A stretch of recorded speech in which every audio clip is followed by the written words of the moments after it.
This means war. Stop them!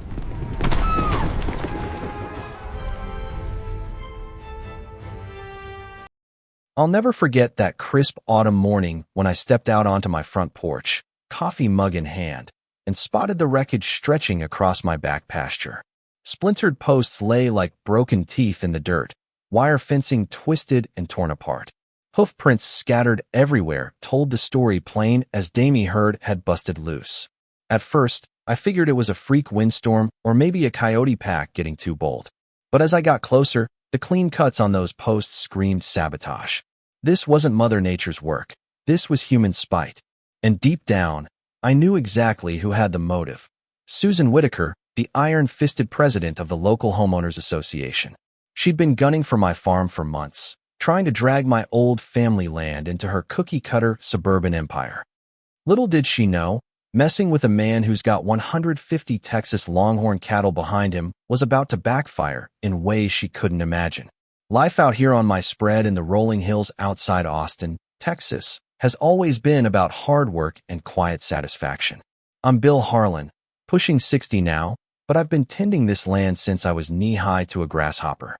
My grandfather homesteaded these 400 acres back in the day, turning scrub brush into prime grazing fields framed by the distant outline of the Texas Hill Country. The fence line tall, reinforced with oak posts I'd sunk myself faint just a barrier. It's a testament to generations of sweat equity. It keeps my longhorns safe, sure, but more than that, it marks what's mine in a world that's getting too crowded with rules and regulations. The HOA? That's Susan's domain. She lords over the fancy new subdivisions that sprouted up a couple miles down the highway rows of identical McMansions with manicured lawns and driveways full of SUVs. Those folks moved out here for the country charm, but they brought their city ways with them. Susan's in her mid-50s, with that perpetually polished look, hair teased just so, always in khakis and a polo shirt, clipboard perpetually tucked under her arm like a badge of honor. She's the type who turns neighborhood barbecues into mandatory events and fines people for leaving their garage doors open too long. My farm predates her whole setup by a century, but that didn't stop her from sniffing around, claiming my rustic operation was dragging down property values. It started small, like these things often do. Susan would cruise by in her shiny BMW, slowing to a crawl as she jotted notes. One afternoon, she even pulled over and started snapping photos of my barn, the same weathered structure that stood since the 1920s. This eyesore needs updating to meet community guidelines, she barked when I confronted her. Eyesore? That barn's sheltered more calves through Texas storms than she's hosted HOA mixers. I told her flat out my land wasn't part of her jurisdiction, but Susan wasn't one to back down. She saw me as a relic, something to modernize or bulldoze. The harassment ramped up quick. First came the official letters on HOA stationery, stuffed in my mailbox like unwanted junk mail. Non-compliance with aesthetic standards may result in penalties. Aesthetic standards on a working cattle farm? I'd chuckle and feed them to the burn barrel. Then the delegations showed up, a couple of her board members, guys in loafers who'd never lifted a bale of hay, trying to sweet-talk me into joining. Think of the collective good, one said, mopping sweat from his brow under the Texas sun. I sent them packing, but Susan kept pushing. I made the mistake of attending one of their meetings at the community Centerabland building with fluorescent lights and plastic chairs that smelled like stale coffee. Susan held court up front, flipping through her agenda like she was addressing Congress. When I spoke up, laying out that my deed was ironclad and predated their charter, the room buzzed. Some folks nodded in agreement, others shot dirty looks. Susan just smirked, adjusting her glasses. "We'll address that in due time," she said, her voice dripping with condescension. From there, it was a barrage. More citations for everything from excessive dust to unapproved livestock noise. She even lodged a complaint with the county sheriff, calling my longhorns a hazard. The deputy came out, took one look, and apologized for the bother. But Susan was relentless, like a dog with a bone. She cornered me at the local feed store one day, leaning against her car with arms crossed. "You're either part of the solution or the problem, Bill. And problems get solved." Her words hung heavy, a veiled threat that made my blood simmer. Still, I held back, figuring she'd tire out. Then came the petty sabotage. A violation notice, tacked to my gate about mismatched fence posts. A load of sand dumped on my access road, just enough to bog down my truck. And the lawsuit threats papers claiming my silo violated zoning, demanding I tear it down or face liens. I laughed it off at first, but the pressure built like a summer thunderstorm. The real snap came that chilly spring night. My dogs went berserk, barking like the devil himself was at the door. I grabbed my shotgun and flashlight, boots hitting the ground running. The beam caught the devastation.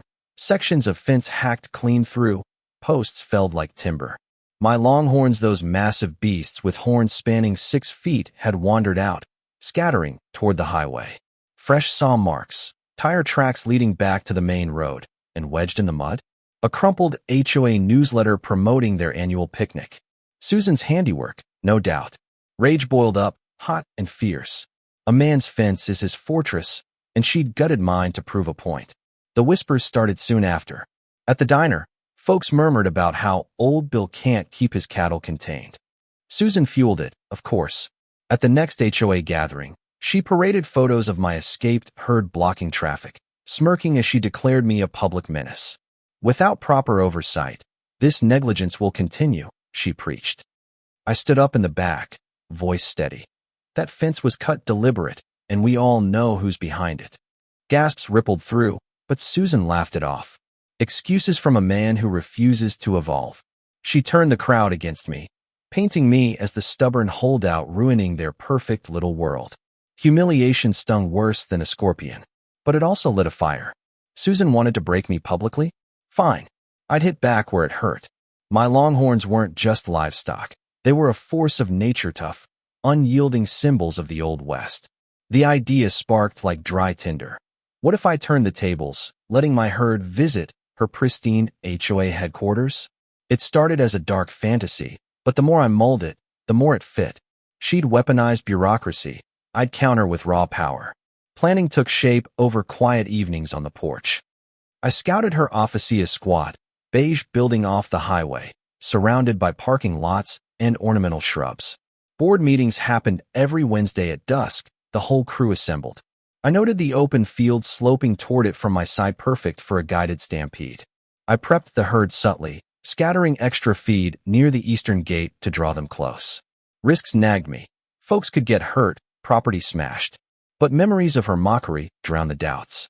This wasn't blind revenge. It was restoring balance in a world tilted by bullies like her. Wednesday rolled in hot and hazy. As the sun dipped, I heard cars pulling into her lot, voices carrying on the wind. My longhorns milled restlessly, sensing the tension.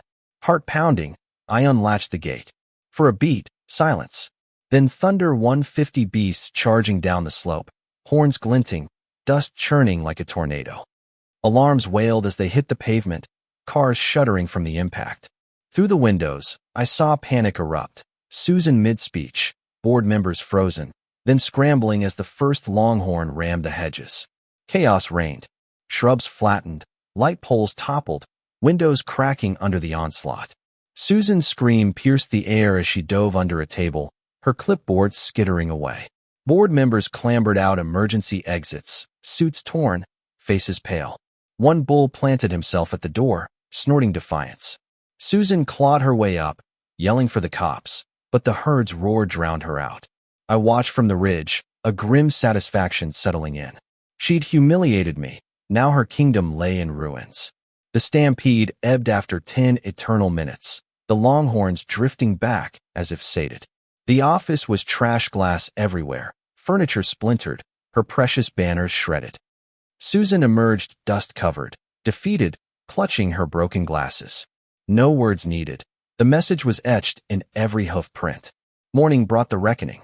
Local news crews swarmed, interviewing shell-shocked residents. Susan spun it as my terrorist act, but cracks showed. Neighbors piped up about seeing her SUV near my fence nights before. The sheriff dropped by my place, hat in hand. Evidence points to tampering on your end, Bill. No charges sticking. HOA defections followed, board members quitting, residents refusing to foot repair bills. Susan's emergency levies sparked outrage. Meetings devolved into shouting matches. "This is your mess," one homeowner yelled. Her grip slipped, Investigation rumors swirling about fund misuse and harassment. But the knockout punch? Digging through old family deeds in my attic, I found gold. That 1-acre plot under her office? Mine, inherited from Grandpa. County records confirmed it she'd built on borrowed land without knowing. I marched in with the papers, laying them out.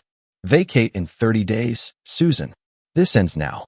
Her denial crumbled as reality hit. Trucks hauled out her empire piece by piece, residents watching like it was a parade. On eviction day, she stood defiant one last time. You'll pay for this. I shook my head. You already have. Peace returned to my farm. Fences rebuilt stronger, herd grazing content. Susan's office stood empty, a ghost of her overreach. Looking back, this wasn't just about cattle or fence, it was standing against injustice, fighting when the system's rigged. Real power ain't in rules, it's in resolve. What do you think, folks? Have you faced similar bullies in your life?